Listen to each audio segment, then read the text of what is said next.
Have you ever thought, ugh, this water is too wet? Or this beach is too sandy?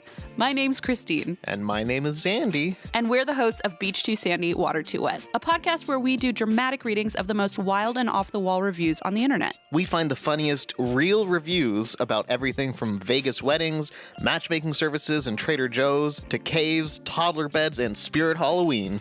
You won't believe the things that people think absolutely must be said on the internet. How else would everyone know that some caves don't have Wi-Fi? We hear about the good, the bad, and that one time Spirit Halloween sent someone a dildo instead of a Halloween costume. And believe it or not, we got to the bottom of it. Join us every Wednesday wherever you listen to your podcasts. Beach Too Sandy, Water Too Wet is brought to you by the Forever Dog Podcast Network. Welcome to Mom and Dad Are Fighting, Slate's parenting podcast for Thursday, January 26th, the Shoplifting Snitch edition. I'm Zach Rosen. I make another podcast called The Best Advice Show, and I'm dad to Noah, who's 5, and Ami, who's 2. We live in Detroit. I'm Jamilah Lemieux, a writer and contributor to Slate's Care and Feeding Parenting column. I'm mom to Naima, who is 9 3/4, and we live in Los Angeles. And I'm Carvell Wallace, a writer and podcaster based in Oakland, California, and also the new co-host of Slate's How To. And I'm the father to Georgia, who is 17, and Ezra, who is 19. Welcome back to the show, Carvell. Happy to be here. Those words just came tumbling out automatically like they lived in my soul. Yeah, they never leave. They never leave. Carvell was my predecessor on Mom and Dad Are Fighting. I replaced him. Mm-hmm. And so I'm trying to think, because that was 2018, I believe. Might have been 18. Yeah, I think it was 2018. I don't know what time is. Like, why are you putting me in the spot trying to figure out time? I can't do that. know. That's beyond my skill set. Every day is one day. That's all I know. One day at a time. One day at a time. One day at a time. And on this day, we've got an interesting question about a group of freshman girls who won't stop shoplifting makeup. Uh-oh.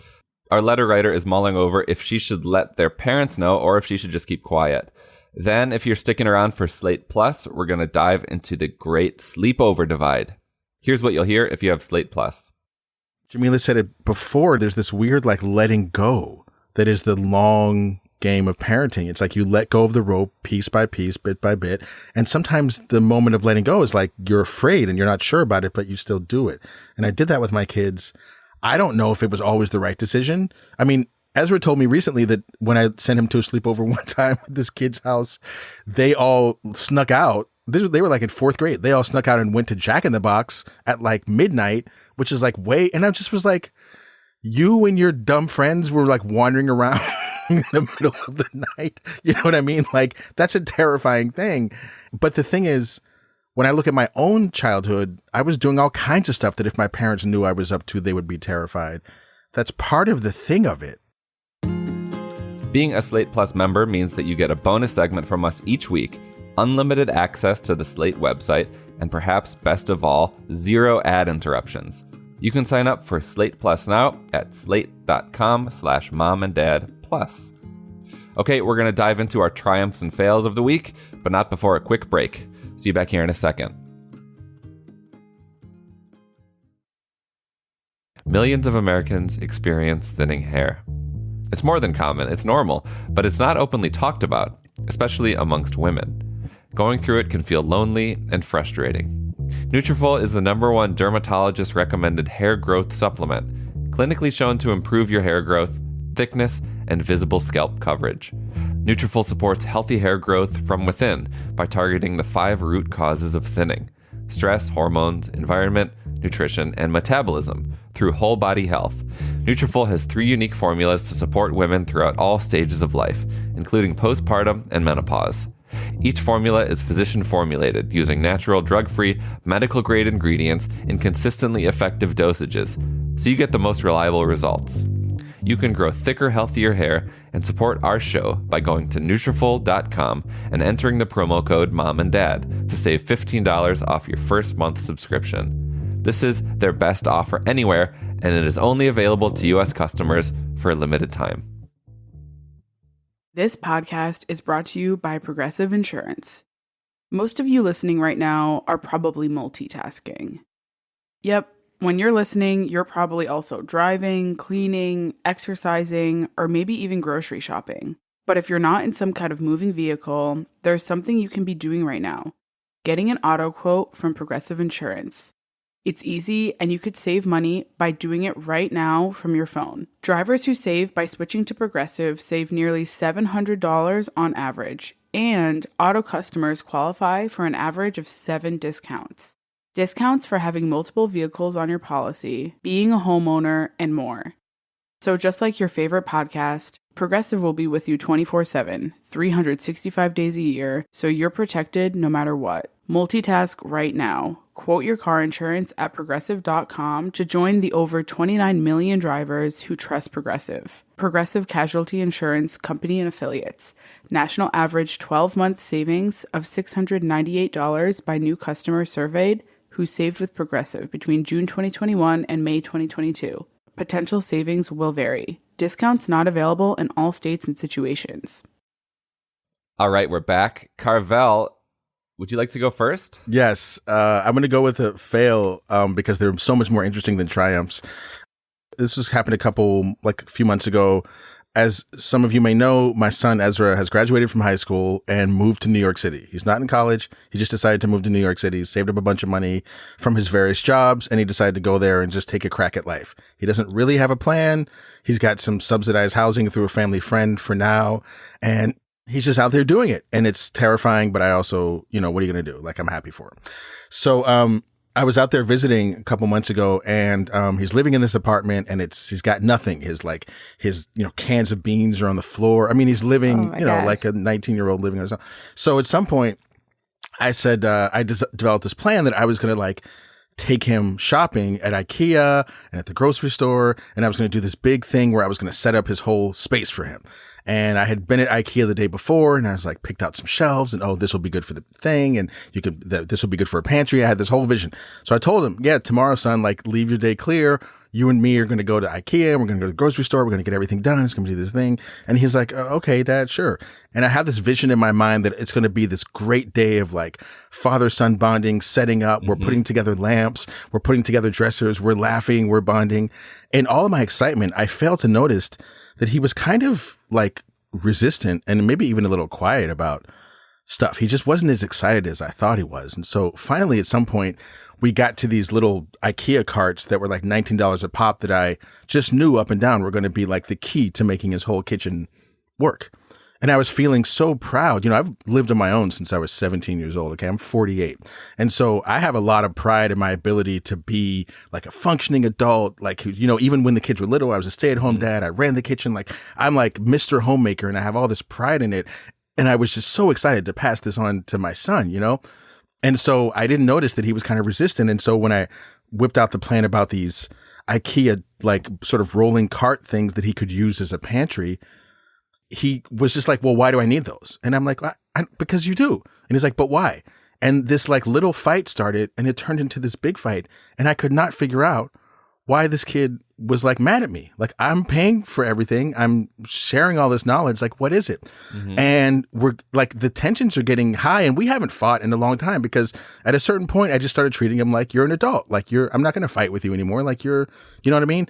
You're not 14. I'm not trying to get you to do your homework anymore. You're on your own. So it felt a little bit weird to be in conflict with what is kind of this grown man at this point. And then at some point he just said, Dad, you never even asked me if I wanted to do this. You never even asked me. And I was oh my God, he's right. I never even asked him. He was you can't talk to me like this. I'm not a child. And of course, in my mind, I'm of course you're a child. You're just a baby, a newborn babe out there in the world. But what I realized in that moment is that he was right. I had come with this whole vision that was just based on me being in charge, domination, control. Here's what I'm going to do. You just step back. Dad's going to handle everything. And that he wasn't there for that. And he wanted to collaborate. And that's why he was getting mad at me. And he just said it straight, you can't talk to me that way. And I was oh my God, you're right. I can't. I'm so sorry. My bad, And then after that, it was cool. We went, got the stuff. He turned out he was really into the IKEA trays. He was these are actually really helpful. And we had a normal thing, but it was just, I really I like really fell into the trap of just like sliding into this dude's life and trying to like dominate and control and manage it because I felt that I had all this wisdom and he needed it. Parenting kids who are adults is different than parenting little kids. That's all. Once you gave each other permission to proceed as you were, like, did you still come at it with like, oh, you should get this thing for the kitchen? Or were you more open to like, what do you think you should have to organize your spatulas? Well, what's interesting is that he changed. Like, he was more open to it because he felt like he was willing to hear it. The thing I've really been impressed with him that he can do that I can't is he can change his attitude on a dime. Like, I get stubborn and stuck in something. And so if my ego's hurt, I'm going to be, even if I know you're right, I'm still going to grump around for a good little while before I finally come through. And he can just say what's on his mind. And if he feels like it's been heard, he'll drop it. And that's what he did in that conversation. Like, he was all tense and weird and conflictual. And then finally he said what he needed to say. I heard it. I acknowledged it. And then he was done. Like, it was no more conflict. It was like, okay, so what do you think I should get? You know, I don't know. It just like changed the whole vibe. It's like he just needed to be acknowledged in this particular way. And to his credit, he advocated for that acknowledgement so clearly. He's growing up. Parenting from babyhood is like stepping back slowly, you know, like stepping further and further back. And it is a terrifying act. I'm sitting here ready to have an anxiety attack. Just the idea of my daughter being 19. I really have gone through all the ways that I'm not prepared for it. And, you know, God, yeah, it's really bless you. scary. Yeah. Will he just call you and check in? Yeah, he does call me. He calls me a lot because he needs help with a lot of things. Like, how do I fill out this 1099? Just what should I do with this chicken? Is this chicken still good? It was frozen and then it wasn't frozen now. You know, stuff like that. And so he does call me for advice a lot. And we have a standing Sunday phone call that we always do. That's where we just like freeform. He just goes off on whatever he's thinking about. And we talk about just whatever stuff. And it's really nice. It's like really nice right now. By the way, 1099s and chicken, I still don't know what the fuck I'm doing with either of those. Neither. They're such adult things. How would you know that? How would you know what to do with How those would I know? things? Jamilah, how about you? What went on this week? So I think I mentioned in the last episode that I've been having a bit of a tough time and got some very kind emails from listeners. Thank you. You are always so sweet. But one of the challenges that I'd been having prior to Thursday the 12th was that I wasn't writing on a regular basis. As you all know, I'm working on a book. And I'd had like a hardcore month of between the holidays and just kind of writer's block, you know, like just not writing. It was bad, you know, like my deadline is this summer and I've got a lot of it done. So it's not, you know, that I'm necessarily off, but, you know, this book is a living, breathing thing that has to be delivered by a certain time, and I need to be consistent with it, you know. I understand that not every writing day is going to be a good writing day, but more often than not, I should be writing, and I just was not writing, and not writing, you know, much else either, aside from the column I do for Care and Feeding, which I've been consistent with since 2018, and I'm proud of that. But anyway, on the 12th, I started this ritual that I've used in the past of meditating and then journaling and then writing. And I wrote 1,400 words, and the next day I wrote 1,500. And since then, I have written every working day, with the exception of Monday the 16th, because my daughter was off of school. But I've written every day, whether it was for the book or an article. And I've written an article for another publication. I did a freelance piece, and I hadn't been doing those very often. I need to be doing them more often now. But I was trying to be committed to the book. And I wrote my Slate column for this week early, and I wrote some jokes, and I just wrote. And so I feel good as a writer right now. Like, I feel like I'm in it. And that's really significant because for a while I was not, and it was very scary. And then like the act of getting back on the horse becomes so anxiety inducing, you know, and just goes on and on. But I think I'm back. That's awesome. Yeah. Nice work. Yeah. Thank you.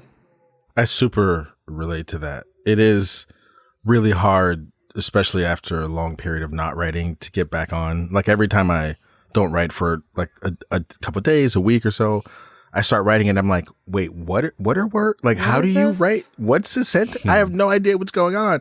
It's so stressful. So I really feel that struggle. And I think you're doing, first of all, when I was writing my book, which is still in edits, but I was told by everyone I knew that no one turns their book in on time. Yeah. And I can't figure out if I needed to hear that or if I didn't need to hear that, because. Oh, yeah. I'm you know what I'm definitely saying? not. July does not represent on time, by the way, of where the book was originally due. This is the new deadline. This is the deadline that Mama has to make. That's so what she I like can to get hear. her check. Okay.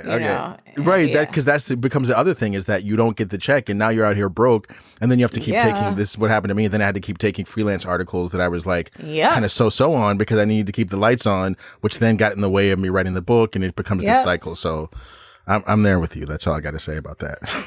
Thank you.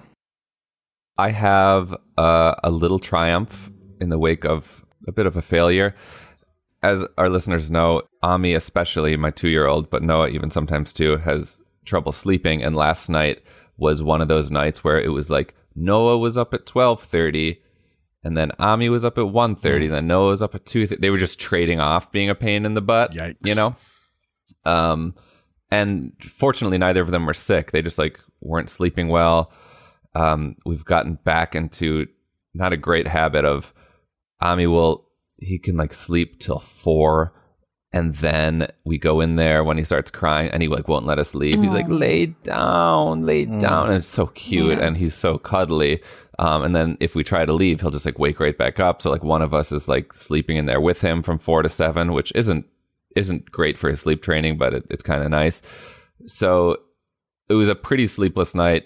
I read some Carvell Wallace archival work when I couldn't go back to sleep. And then finally this morning, Noah woke up like an hour before she usually does. And often when she wakes up before Shira and I are up, she will like come in and ask for the TV or for the iPad. And if we're too exhausted, we sometimes let her do it. But this morning I was like, no, if you want to be up right now, you can go and read in your room. And she did. She went and turned her lamp on. She went to the bathroom by herself and she was reading, looking at her books. She can identify letters. So there was the triumph in her actually going and heeding that call to not watch the iPad, but actually, just entertain herself, which she also has a hard time with, but is getting better at. And then also she was like, when I did get up, she's like, I want to actually learn how to read. I don't want to just do picture books. So that was exciting too, that she's like jazzed about learning to read. And so it kind of made the sleepless night a little bit better, having watched her make that leap of maturity, which was really the first time I think that she's done that. So it's amazing how many of the triumphs that we have in the show are just like, my kid agreed to do something. Right. The kid just my kid agreed to let me shop for furniture with him. To my will. They're in charge. Yes. Well, on that note, we're going to take another quick break. See you back here in a minute.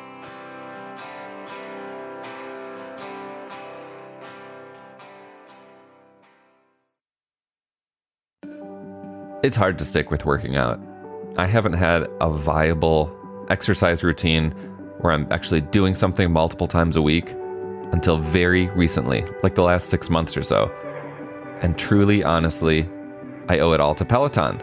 Multiple times a week, I'm doing these amazing Peloton floor exercises. Just this morning, I was working on my core. I only had 10 minutes, so I chose a 10-minute workout, and I felt so good for having done it before getting my workday started. Peloton offers thousands of on-demand classes available 24/7. That means you can work out whenever and wherever it's convenient for you. You don't have to be a super athlete to enjoy Peloton because there are classes for every level. Whether you exercise daily or you're new to working out, Peloton can help you achieve your fitness goals. Try Peloton risk-free with a 30-day home trial. New members only. Not available in remote locations. See additional terms at onepeloton.com/home-trial. Have you ever thought, ugh, this water is too wet? Or this beach is too sandy? My name's Christine. And my name is Zandy. And we're the hosts of Beach Too Sandy, Water Too Wet, a podcast where we do dramatic readings of the most wild and off-the-wall reviews on the internet. We find the funniest, real reviews about everything from Vegas weddings, matchmaking services and Trader Joe's, to caves, toddler beds, and Spirit Halloween. You won't believe the things that people think absolutely must be said on the internet. How else would everyone know that some caves don't have Wi-Fi? We hear about the good, the bad, and that one time Spirit Halloween sent someone a dildo instead of a Halloween costume. And believe it or not, we got to the bottom of it. Join us every Wednesday wherever you listen to your podcasts. Beach Too Sandy, Water Too Wet is brought to you by the Forever Dog Podcast Network. Hey everybody, it's Tim Heidecker. You know me, Tim and Eric, Bridesmaids, and Fantastic Four. I'd like to personally invite you to listen to Office Hours Live with me and my co-hosts, DJ Doug Pound. Hello. And Vic Berger. Howdy. Every week we bring you laughs, fun, games, and lots of other surprises. It's live. We take your Zoom calls. Music. We love having fun. Excuse me? Songs. Vic said something. Music. Songs. Music. I like having fun. I like to laugh. I like to meet people who can make me laugh. Please subscribe now. We are back and ready to hear our listener question, which is being read by the wonderful Shasha Leonard. Dear Mom and Dad, my high school freshman daughter told me that two of her friends like to shoplift items from Sephora. They will go in a group or alone and walk out with things they didn't pay for. They justify it by saying the company makes so much money, they won't miss the items they take anyway. One family is upper middle class, the other more well off. So essentially, neither kid needs to steal. My daughter told the girls they need to stop. What if they get caught? Don't they feel guilty, etc.? But that hasn't changed anything. I know the moms from an after-school activity. We are friendly, but not friends. If my kid was stealing, I would want to know. But a big part of me thinks that this is going to turn into a shoot the messenger situation if I say something to the parents. How would you handle this? All right. Yeah, my answer is going to suck, but I think you kind of got to stay out of this one. These uppity heifers will destroy your child socially. It is not worth it. I feel like maybe if you were friends with the women, the burning desire to tell my friend, you know, here's what's going on with your daughter might change my answer. And even then I'd say like, but you cannot let them find out that my daughter told you. Like that is incredibly important, you know, like you have to look through look through her makeup, ask her how she got stuff, follow her to Sephora, whatever you do to bust her. You cannot let my child take the fall for this, because as much as these girls deserve to be punished, you know, like, and there's some tricky variables. Like if these are girls of color, like what getting arrested could mean for them. You know what I mean? Like so them getting in trouble is kind of a precarious thing, but regardless of their background, while they deserve to be held accountable, I don't think your daughter needs to suffer for that happening. And so unless you know for a fact that you can trust these women not to tell, which you don't because you don't know these people, I think you should stay out of it. I mean, if you really want to be a superhero about this, if you're so pressed, you can try to find a time where they're in Sephora and like just go snitch on them. Wait, find a time when they're in Sephora and go snitch on them to Sephora staff. Ooh, okay. You know, or just roll up on them. Be like, I know you and I just saw you steal that lipstick. You know? Just catch them right outside the shop. In a perfect world, you could just confront the kids yourself. Like, look, I'm not getting in this with your parents for now, but you need to stop. But I mean, whatever, because they might just pay you lip service to your face and keep on stealing. Yeah. What do you think, Carvell? I tend to agree with everything Jamilah said. Like my first thought is like, well, are these white kids or are they not? Because if they are, that's one thing. If like my black daughter and her black friends were shoplifting, I probably would feel like I would want to tell the other parent, because like it has the potential to not just be like, oh, kids are being kids. Like this could turn into something that is like real serious for people real quick. So I think, and I would expect that other parents of color would appreciate that, you know.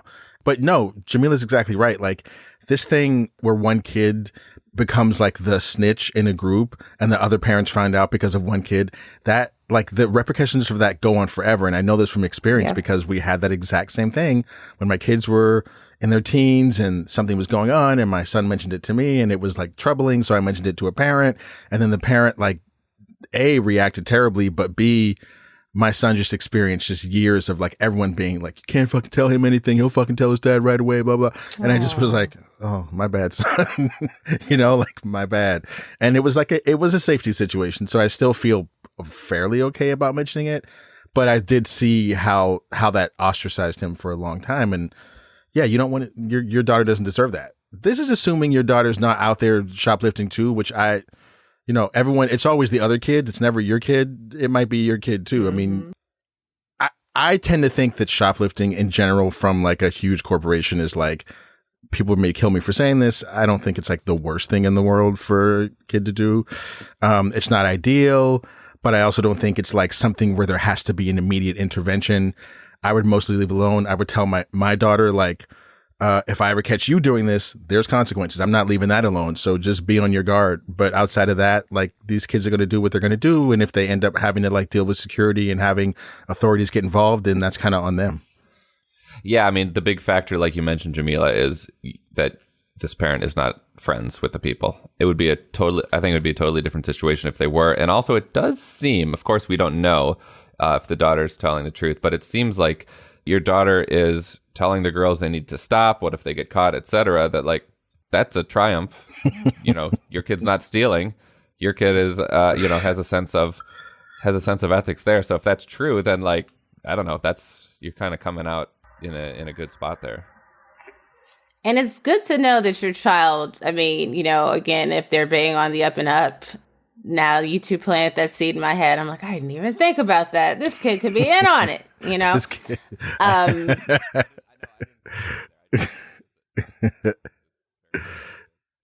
But it's good that your child trusts you to tell you things like this, and hopefully they'll continue to trust you to tell you things that are troubling. And if there is a time where you have to intervene, you simply must intervene. But better to establish this is a good low-hanging fruit, way for you to establish yourself as a safe space without there being a lot at risk here.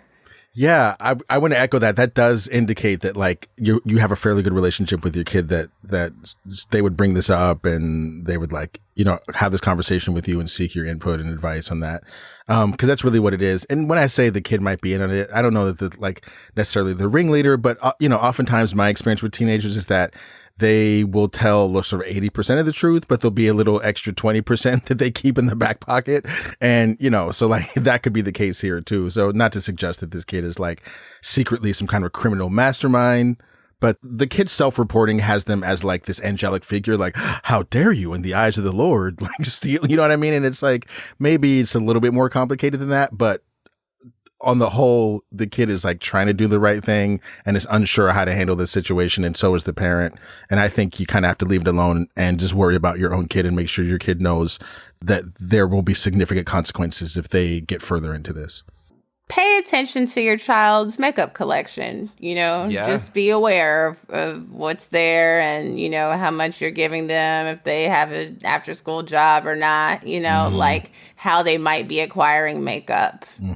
Because I didn't boost, but there were boys who did in my class, and I'm pretty sure I got something at some point, you know what I mean? So she might be getting things from them, which I'm also like, that is so not a crime. You know what I mean? Like, but just pay attention, because that, that could certainly be a gateway into getting involved with it herself, to just take things and be like, wow, this is what I get from just being a friend of a booster.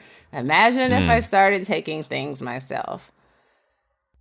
Well, thank you so much for writing in. If you have any advice for our letter writer, we're all ears. Send us a voice memo or email to momanddad@slate.com. And that's it for our show. This episode of Mom and Dad Are Fighting is produced by Rosemary Belson and Maura Currie. Alicia Montgomery is VP of Audio at Slate. For Jamilah Lemieux and Carvell Wallace, I'm Zach Rosen. Thanks for listening.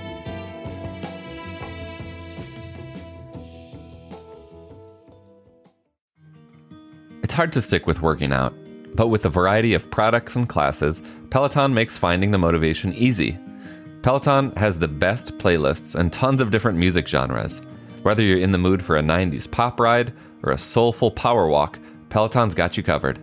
And whether you exercise daily or you're new to working out, Peloton can help you achieve your fitness goals. Try Peloton risk-free with a 30-day home trial. New members only. Not available in remote locations. See additional terms at onepeloton.com/home-trial. Have you ever thought, ugh, this water is too wet? Or this beach is too sandy? My name's Christine. And my name is Zandy. And we're the hosts of Beach Too Sandy, Water Too Wet, a podcast where we do dramatic readings of the most wild and off-the-wall reviews on the internet. We find the funniest, real reviews about everything from Vegas weddings, matchmaking services and Trader Joe's, to caves, toddler beds, and Spirit Halloween. You won't believe the things that people think absolutely must be said on the internet. How else would everyone know that some caves don't have Wi-Fi? We hear about the good, the bad, and that one time Spirit Halloween sent someone a dildo instead of a Halloween costume. And believe it or not, we got to the bottom of it. Join us every Wednesday wherever you listen to your podcasts. Beach Too Sandy, Water Too Wet is brought to you by the Forever Dog Podcast Network.